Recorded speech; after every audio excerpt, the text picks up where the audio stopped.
Hey everyone, welcome to Otaku Talk. It's me, your boy, your host, OD, and today we'll be reviewing and analyzing chapter 1030 of One Piece. This review is going to be a little bit shorter and a little bit less in depth just because I woke up a little late and I have a lot to do today and I got to get to work soon. So I don't have enough time to, fully flesh out this video and do some editing. But I will touch on all the important events that happened this chapter. So do not worry about that. If this is your first time, tuning into this channel, I would greatly appreciate if you could do me a solid, subscribe, bang that bell, like this video. It would mean so much to me. Join my League of Otaku. All right, guys. So without much further ado, let's get into the review.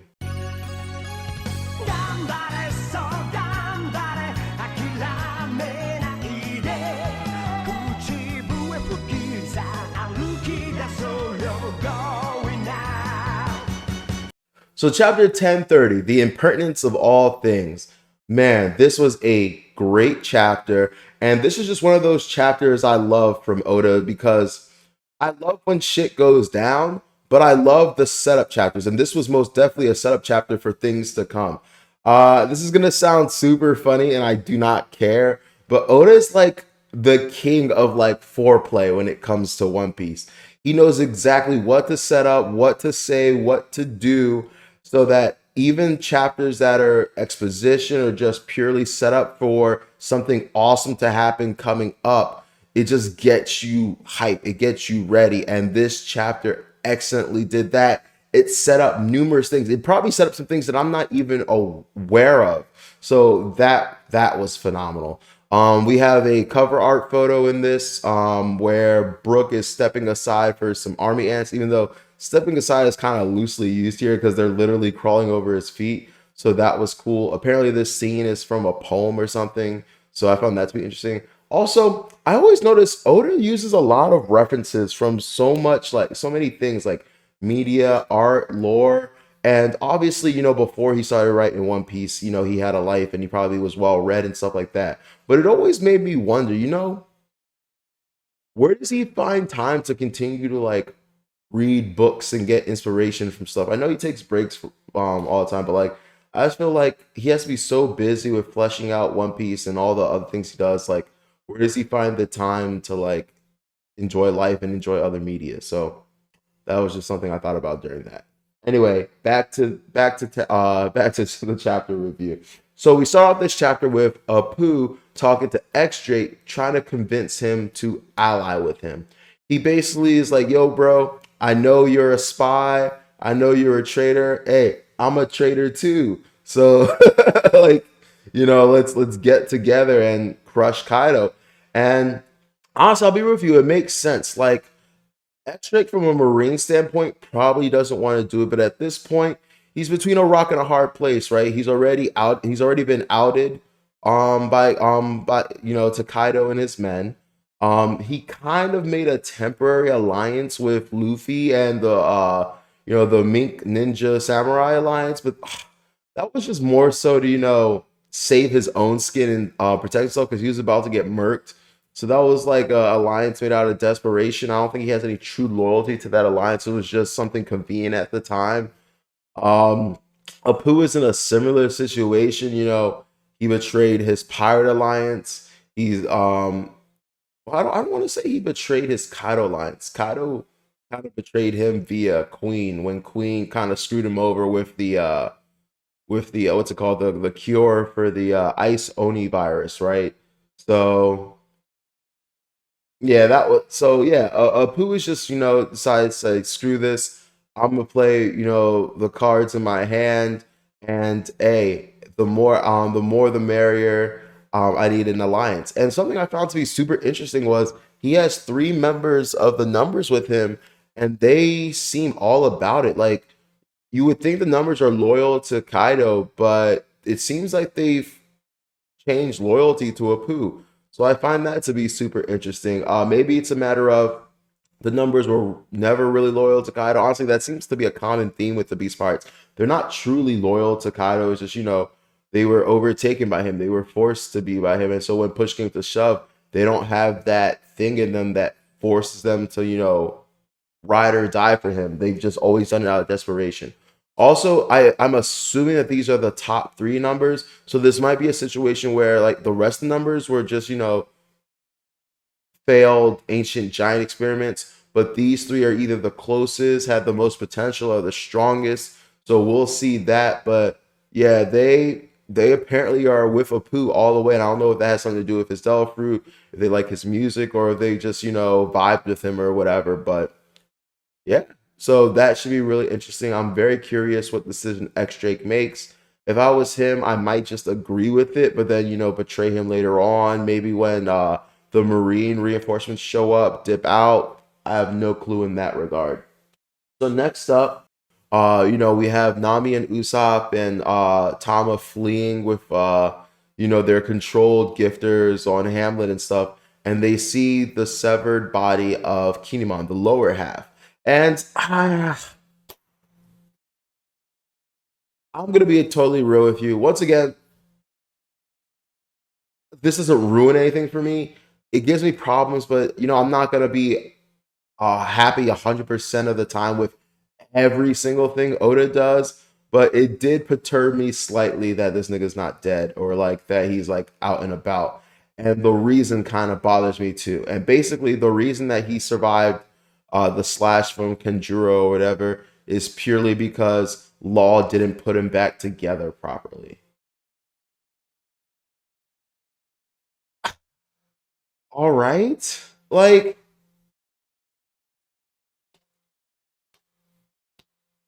I maybe might need to go back to like when he was put back together, but it leaves just so much up in the air about that whole situation. And like I'm very into like the gag aspect of One Piece and try to mitigate and reconcile when something's a gag and when something is serious and true to the series. But like I don't know, just something about that didn't sit right with me.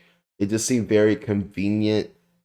But at the same time, you can't argue it because it makes sense, going by Law's ability. And I also kind of feel like something like this happens similarly.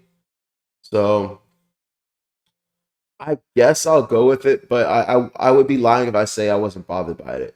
But it still led to some really comedic, hilarious moments, particularly with the fact that we got reintroduced to the whole Kinemon speaking through farts thing. So that's always been hilarious. That's always just been pure Oda stupidity and just absurdism. And so basically, what he's trying to do is find someone to come and help save Kiku. Simply because he's alive for now, I don't think it means that like he's not in danger of death. Like they said, he's bleeding profusely. So maybe he's going to die, but like the last thing he's trying to do before he dies is get Kiku some help. Also, how Kiku isn't dead yet is completely crazy to me. So anyway, Nami signals for a second. I had no clue what she was doing, but then I realized, okay, she drew a little like crescent moon symbol on his leg or whatever, so that he could recognize her as an ally, right? And so Usopp, and I was actually really, really impressed by this. Is like, don't worry, I'll go. You stay with Otama. Which, by the way, I have no clue where they're going. We see on the map that they're somewhere between the first and second floor. Kinemon lets them know that they are in the first floor attic. By the way, how do you have an attic on the first floor of a multi-floor castle? I don't know. All this is so confusing. All this is so confused. Actually, I do know. They're kind of like just spaces in between the floors. The whole layout of this castle is confusing, and I want to do a segment of like called like where the hell are they from now on all of these chapters or every other chapter, because to be real with you, I'm super lost where everyone is right now, because I'm telling you right now, the location of everyone is going to play out to be incredibly, incredibly vital to the rest of the story. Because right now, I'm about to bring up all these matchups and where everyone is, and I'm positive that if I knew the exact location of everyone, I could predict, okay, who's going to clash here, who's going to meet here, what altercations are going to occur. But right now, I am completely lost and baffled as to the locales of everyone, etc., etc. I also feel like since Izo is here, he might be, instrumental in saving Kiku. Clearly, Law is engaged in battle right now, so he can't be the healer. Hopefully, Baby Gramps Chopper can do something. Hopefully, by the time like Usopp finds Kiku, he's back to normal, or despite being in that form, he can still help her. We still have Tristan and Dr. Miyagi, so they should be able to help her. And the reason I was saying Izu's here is he's a sibling, so hopefully, with the amount of blood she's lost, he can possibly help her out. So also, this whole thing is making me wonder where Hiyori is, because last time all the scabbards were hurt, some mysterious person healed the scabbards. We still don't know to this day who it was. We're all kind of just like banking on Hiyori, but that's never been confirmed. A little bit lesser on the theory quota is it could have been Toki. We don't know if her involvement is guaranteed. After what's been happening with Kinemon and the rest of people that should be dead that aren't dead, there's never ruling anything out. This is One Piece after all, so I'm very curious about that as well. So, Kanjuro also is still alive. Jesus Christ, no one wants to fucking die, and he's in communication with Orochi. Which, by the way, I was trying to figure out how the hell they were communicating. I was like, is it Mary's? Is it blah blah? I just think it's the smart Tanashis, if that's how it's pronounced, the Wano Denden Mushis, the wild Denden Mushis, and so so both of them are alive. Orochi after getting his heads cut off numerous times, and Kanjuro after what we thought to be like a final slash. And basically, they're communicating with each other. And Orochi's like, and oh, dude, it was kind of hilarious how Orochi was like, "What?" I mean, not Orochi. Kinemon's like, "What?" That sounds like Orochi's voice, but we definitely beheaded him. He's like, "Ah, he doesn't know that Kanjuro's dead though." And then Kanjuro responds. He's like, "What the fuck? Kanjuro's not dead." So like, he just got like a double whammy of like, "All right, I guess we can't kill people. I guess we suck at killing people." So that sucked. I think I would have liked it if he had a little bit more of like a reaction to that, but he's mortally wounded. I don't think he has like the energy to like kind of be like baffled more than he already was. And also maybe he's just choosing to prioritize listening in on them and figuring out what exactly is happening. So basically, Orochi is just giving Kanjuro the okay to just blow up the whole damn thing. He's like, we served our purpose. We're on our last legs. Screw this. I have no loyalty to anyone here. My goal from the jump was to destroy all of Wano and to get revenge for the Kazumi clan. So let's get her done. And that's savage. And I've said you guys probably remember in a couple other reviews, I have mentioned that I would like there to be some form of like reconciliation or redemption for Orochi or Kanjuro, because at the end of the day, yes, they're bad people. Yes, I don't want to say they're irredeemable because everyone in Shonen is redeemable to a degree, but like it's not his fault. We have this theme in One Piece of sins of the father, sins of blood, and that's clearly what's happening here. Orochi was born into this. He was born into hate. From the moment he was born, they tried to kill him. They tried to execute him. His family used to hold a high position in the in the hierarchy of Wano and whatnot. They were, as important as the Shimazukis. They were daimyo as well, right? And so, just because of his ancestors that did, do things the wrong way and did try to take over, for his whole clan to be hunted and persecuted is really messed up. It's effed up. And I kind of understand the resent and the hatement of both Orochi and Kanjuro. And so I was really, really hoping Oda was going to set up some form of path to redemption for them. It just doesn't seem like it's coming at this point, but I never say never, but I do empathize with them a lot. I hate Orochi. Do not get me wrong. I hate Orochi, and I hate the fact that Kanjuro is not having a moment where he realizes like these are my friends. These guys have had my back. Yada yada yada. They would never betray me like I betrayed them. But I don't know. It doesn't seem like we're going to get it, and Oda doubles down by having Kanjuro create a Kazembo. What's it called?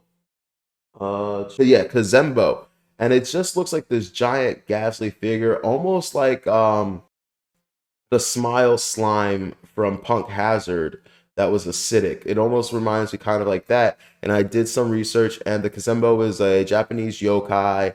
And even though the one in One Piece looks nothing like this, but it's supposed to resemble a monk on fire. And if you guys know anything about like monks on fire, it's basically a way, it's a form of protest where monks usually sit cross-legged, meditating while burning themselves on fire. It shows great restraint. It shows their resolve, and it's honestly it's really hard. It's honestly the hardest form of like suicide harakiri I've ever seen, because like being burned is one of the worst ways to go out. Like just your nerve endings and all that stuff, like your skin burning, like that has to suck.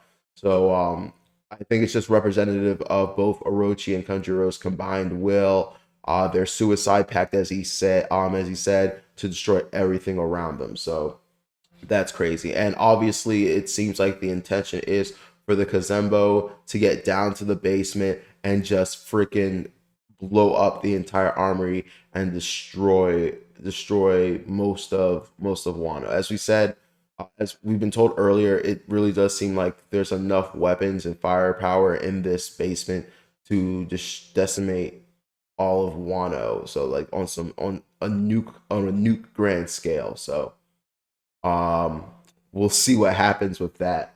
Anyway, we get a bunch of panels of various people important to the alliance. We have Kawamatsu, we have Izo, we have Marco, and Marco's like in this panel. It seems like he's looking at something with like real, like something's going on. So I'm very curious about what he's seeing in that panel. We finally see CP0 finally making a move. Honestly, I don't know how they've been calm this entire time. I don't know how the guest room they were in has been perfectly fine. Actually, I do. I think it's because it's almost like it's like under the first floor, I believe, and so that part hasn't caught fire yet. But like for them to be so calm during this whole thing makes me truly believe that they have some power behind them. I don't think that they're one of the top ranks. I don't think they're anything super special, but I do think that they have enough power to hold it down against the lower ranks of like the Straw Hat crew, which I think they're going to get into a fight with, because obviously they're on the move right now to capture Nico Robin. Like that was the last order command that they were given. So it seems that is on the route that they are currently on. We know that we see a panel of Brooke and Robin together, literally on that same kind of line as the CP0. So it makes me think they're going to run into them. Luckily, it seems like Robin is back on her feet. That was really quick. I wonder how much time has elapsed, because I personally thought she was going to be out for the count for quite some time. So that was a really quick recovery. Um, I guess it's just one of those things like Luffy's original, Gear 3, or like when he used Gear 4 for the first time, where he just needed like, 10 minutes, 5 minutes. I think it's something along those lines for her. It's probably her, honestly, it's probably her awakening as we, it's probably her awakening, and I'll touch on that later. As we see, apparently that takes a lot out of people. So yeah. So that's pretty much all the panels. And then we see, the main fights: Luffy and Kaido, Zoro and King, and Sanji and Queen, and all those fights are still corresponding as well. So Yamato, we get a quick two panels. Yamato on her way to the basement. She's basically saying she's a little bit far away from it. She did start from like the rooftop. I don't think she like went on one of the higher floors, but she's like booking it as quickly as she can. I believe Big Mom and them are like on the third or second floor or something like that. So that makes a lot of sense why it's going to take her quite some time to get there. She needs Momo to stall, as we saw in another panel. Momo is stalling as best as he can, but he's not doing so well. He can't make any big flame clouds, so he's opted to make as many tiny clouds as possible. You don't see how this is gonna work. Momo's not doing a good job. I'm seeing people saying maybe he can control Kaido's flames. Maybe as the fight with Kaido and Luffy continue, Kaido's grasp and control over the flame clouds he's made doesn't work as well. Maybe Momo was able to control them. Maybe Momo has a moment of like clarity and like condemic. I have no clue. That is up in the air for now, but I am very, very nervous. And before we can even like think about that or focus on that, we see an Ikoku sovereignty slash giant Ikoku sovereignty slash from Big Mom, and she is trying to finish off Kid. And this is where the most important part, in my opinion, of the chapter takes place. And there's a conversation between Law and Kid where Kid is basically like, "Ayo, do you know how to awaken?" And I was so happy we have finally gotten here. We have a community have been waiting for awakenings. We've been waiting for exposition on awakenings for quite some time. And it finally looks like Oda is ready to tell us, is ready to share with us, right? And so Law basically says, yeah, but I'm not used to it yet. And it takes a lot out of me. And basically what those two things tell me is it's not something that he's going to be able to do a lot of, which is fine for right now.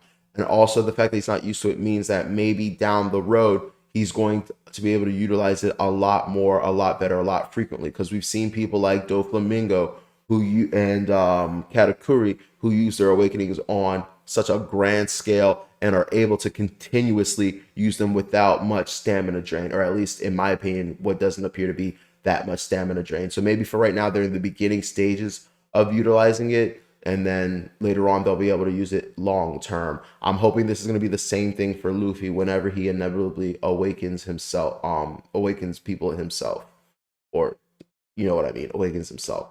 And so basically, Law does this thing where it's either he surrounds his sword in a room or gives his sword the properties of a room and stabs Big Mom, which kind of bothered me because I was under the impression that the reason Operation Fruit didn't work so well in fights against high tier characters was because of Haki. Like we've seen what he's capable of, able to slash whole mountains, slash through people, like abuse his power, switch hearts. And we found out he can't do that because of a certain level of people's Haki. And you could say, well, it's awakening, it's a little bit different, but like I'm like, is it? It's just a more advanced application of a devil fruit.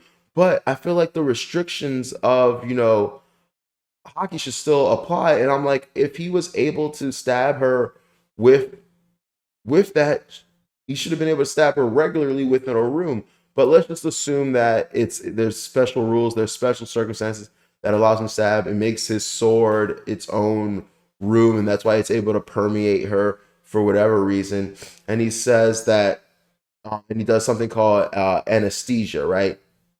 And stabs her. And he says the injection itself is harmless, but it does harm to the inside. And I also read a comment that said in the Japanese Raw, it said that the injection is harmless, but it sends shock waves or vibrations through inside your body, right? So maybe it's a way of condensing his room, being able to inject his room inside someone.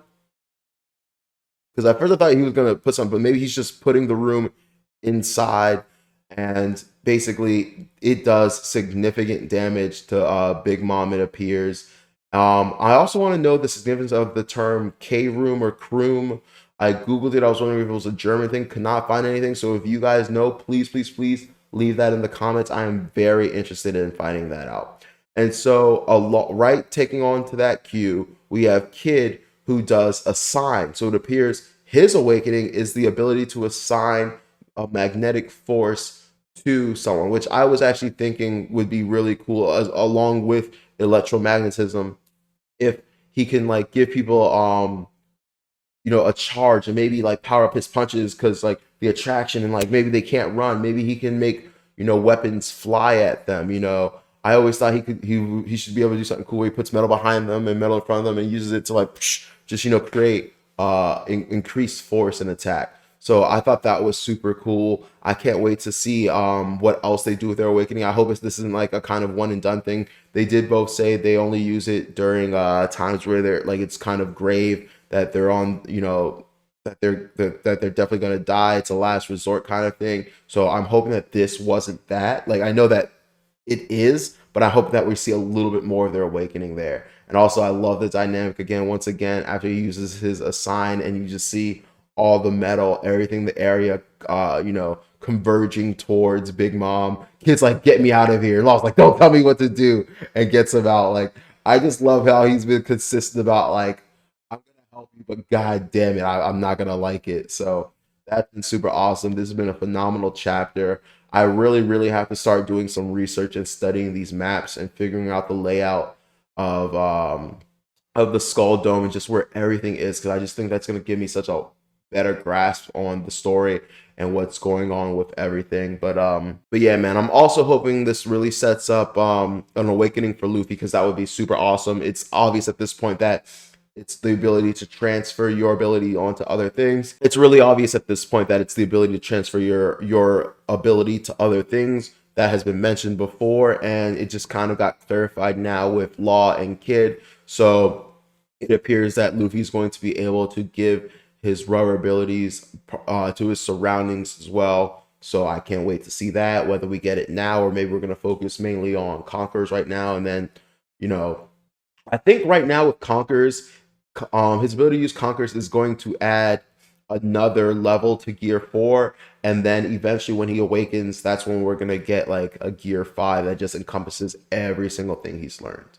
But yeah, guys, this has been my review and analysis of 1030. There's a lot of things I want to talk about. There's a lot of things I want to review when I have some more time. A lot of things I want to, analyze a bit more. I want to see everyone's location. I want to reestablish what everyone's goal is at this moment. Because right now, it just seems like I don't know where anyone is going. I don't know if everyone's just trying to get out of Skull Dome. I don't know if everyone's trying to gather on the live floor. We have a fight on the roof. We have a major fight on the roof. We have a major fight on the live floor. We have people in the basement. Is the basement going to be, secretly the safest place to go? We see a panel where everyone's at the fire festival. We keep seeing that, and I'm wondering, there has to be a reason we keep getting that showcase. We have either the Marines or world government agents coming to Wano.